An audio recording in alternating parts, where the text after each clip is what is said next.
Hello, and welcome to the second episode of Reasonably Unhinged. I'm your unhinged host, Stephanie Soyberg, and today we're going to be talking about my first manic episode. My first manic episode happened when I was 15, but to tell the whole story, I have to go back to 13, so just bear with me.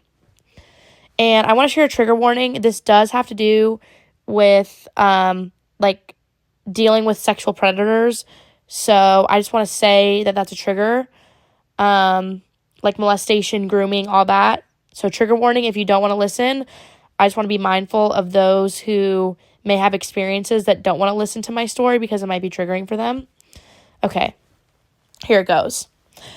So when I was 13, my gymnastics coach's husband grabbed my butt while we were taking a picture for the Facebook page. And I don't think the picture ever got posted, honestly, because I looked for it, but that was what it was for. And I didn't believe that it had happened. I didn't want to believe that it had happened.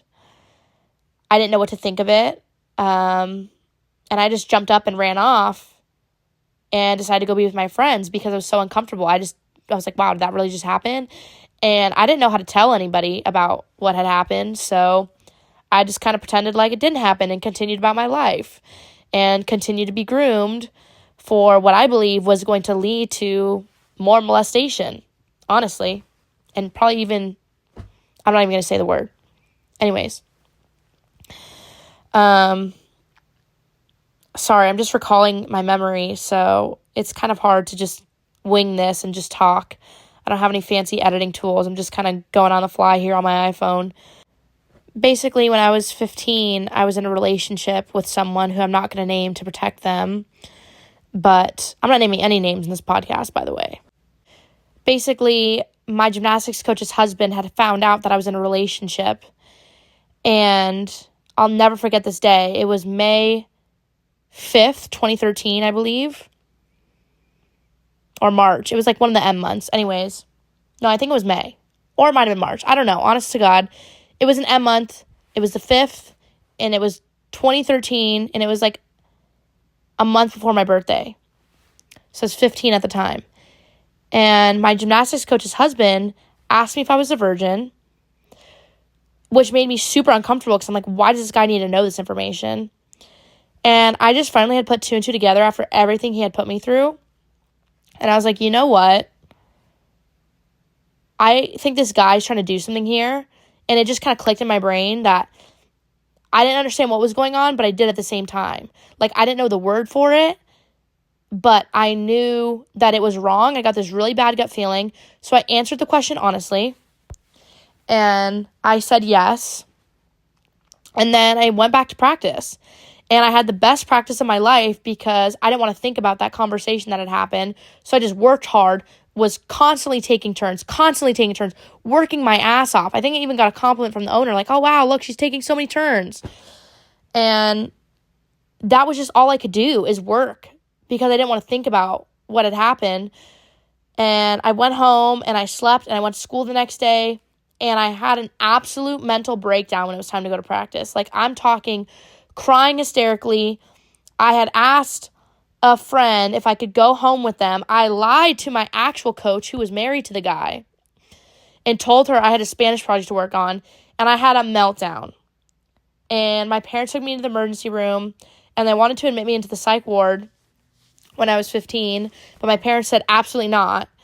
Thank God, because that probably would have traumatized me then, because I've actually been to psych wards, and they're horrible. But that's besides the point. And it was just really traumatic for me to realize, like, this person that was an adult in my life that I placed trust in had betrayed me and wanted to hurt me. And when I realized they wanted to hurt me, it just kind of made me, like, just lack trust in the world. I don't know how to explain it. It was literally, like, the most gut-wrenching feeling I ever felt. My mom had always warned me about this kind of stuff, and I think that's why I got that bad gut feeling, because I felt like something was going to happen. Like, there's just no reason why he needed to know if I was a virgin or not. Like, there's just no reason why a 40-year-old something fucking man needs to know why a 15-year-old girl has had sex or not. So, I'm going to label this podcast as explicit, by the way, because I don't want to get in trouble. I'm talking about some very serious things here. But it's my story. And basically, I went to school, and I was really depressed. But I took off school for like a month. And then I was depressed. Sorry. I'm getting confused here. And I felt like the TV was talking to me, and like my reality wasn't clicking. And I just healed on my manic episode by myself. Like, basically the best way I could describe my first manic episode and all manic episodes in general is like there's a reality I have in my brain about what's going on, and then there's a reality in front of me of what's actually going on, and they're just not connecting. Like, you experience two realities at the same time. That's the best way I could explain it. That's how it is for me. And I didn't show up to school for like a month. My dad took off a month to be with me. That's why I think maybe it was March, because then I went back to school and I didn't even finish. I had to like come back to school afterwards to take some finals in the summertime because I just had missed so much. And I still passed, thank God.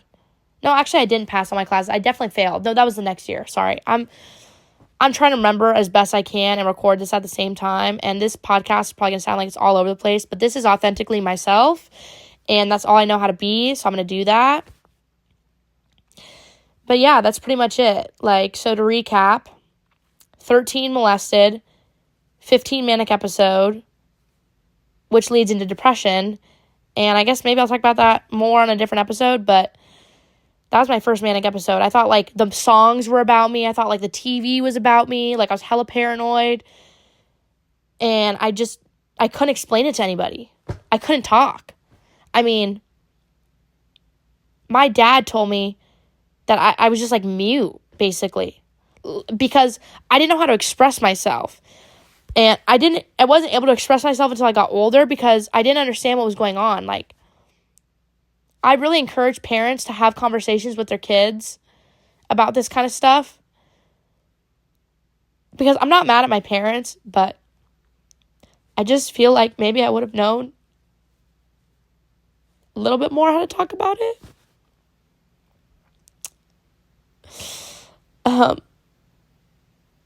And just like the warning signs and like what the grooming process is like. Like, I think kids need to not be educated on, oh, don't touch me here, don't touch me there. They need to be educated on, this is what grooming looks like. This is what predators are like, and the warning signs. And I think that will save a lot of children. Because I wish someone could have saved me. I'm sorry. I'm done with this episode. Thank you for listening.